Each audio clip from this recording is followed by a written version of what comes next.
Well, Ahmed, I appreciate you coming down and sharing some of your experiences and expertise with our members.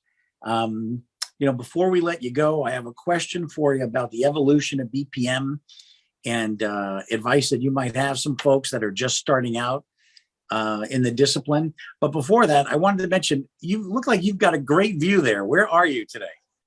Uh, I'm at the top of our headquarters in downtown Minneapolis. So I'm at the 30th floor where I'm kind of overlooking the beautiful city of Minneapolis. And it's a nice sunny day.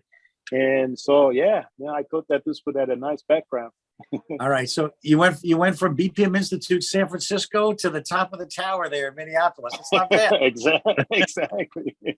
Thank you. Thank you for that. So what would you recommend to those that are just getting started?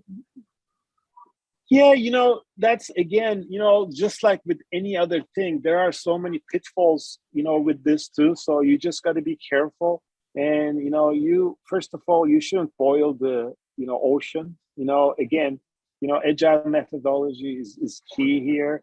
And, you should just pick a minimum viable product and start with that and then go from there. And then, observe and learn and be adaptable. So I think that's extremely important. And they also say, don't be a lone cowboy. You shouldn't be in this all alone. And we all fall in love with these things that we are passionate about. But this is something that's, I truly believe, helpful to everybody in the organization, because every organization have processes, and our processes can always be much better than what they are at right now. But don't do that alone. Always, collaborate, and always, be a good ambassador of this discipline, and then tell them why you're doing this, and this is good for everybody. So that's an extremely important thing. And I don't think this should be looked at as an IT thing only. If you get into that, then you're not going to go anywhere. It's again, collaboration is key here. But if business picks something without consulting with IT or vice versa, it's just not going to be very easy for that organization to embrace that. So make sure that you don't do that.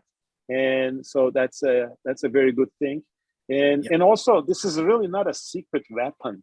This is really not available for some certain people, some privileged people. This is for everybody. I mean, transparency and visibility is key. So again, that's one of the, key pillars of agile methodology.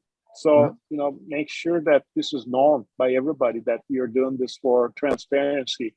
And again, I think we talked about that. The KPIs are important, but there's so many things. There's so much, metrics in the whole thing. You make sure that measure whatever is going to be important for you, and that's going to change from product to product and from iteration to iteration. And so you're just going to have to measure, whatever that's going to matter for you, and so you don't overdo that. We talked about garbage in, garbage out. So make sure that your process is improved before you put your BPMS efforts.